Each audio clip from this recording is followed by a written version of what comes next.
Here's a little insight into what's happening in my garden this month.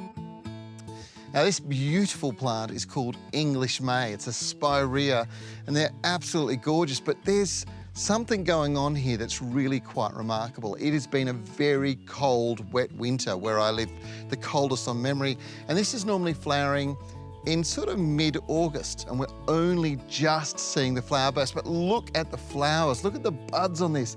The whole bush is going to be smothered in these gorgeous little flowers in a very, very short period of time, and then it'll last like that for the best part of a month. It's a beautiful plant, spirea. Fertilising with an organic like this really helps. It boosts organic nutrient and soil carbon levels. This replacement of energy boosts and sustains the flowering longer. This is the time of the year to support the effort your beautiful plants are putting in. If your flowers drop early, there's one or two issues from my point of view. It's either a lack of essential trace elements such as iron and calcium that sustain performance, or you've got an attack of mites or flower thrips. Now, you're never going to see these thrips. They're just microscopic, tiny little pests, unless you've got flower buds on, and that's when you'll really start to notice them. You get a white piece of paper like this and you tap the foliage and the flower bud, and you'll suddenly see these little specks start running over the white paper. Now, that's a sure sign that you've got thrips. The trouble is, by the time you're at that stage, the population is so big, you're in trouble. So now is the time to be being proactive and start spraying over the foliage like this and the new emerging flower buds, and this is going to control the thrips before they become a problem. A pre-mixed RTU like this is easily applied, and the trick is to now spray the buds before these microscopic sapsuckers damage the developing petals. And spraying this over the foliage, and particularly flowers, smothers those sapsuckers and their eggs, breaking the breeding cycle, and it sets back the population build-up. Now, pretty much everybody in Australia has had this problem. It's citrus leaf miner.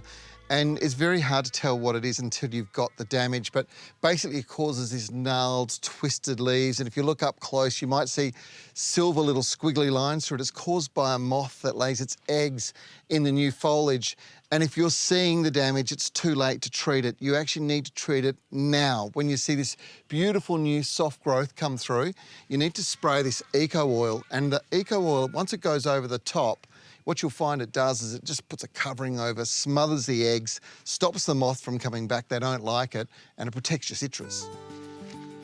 The twisted foliage is caused by the larvae from a moth that's early evening active across much of Australia at this time of the year.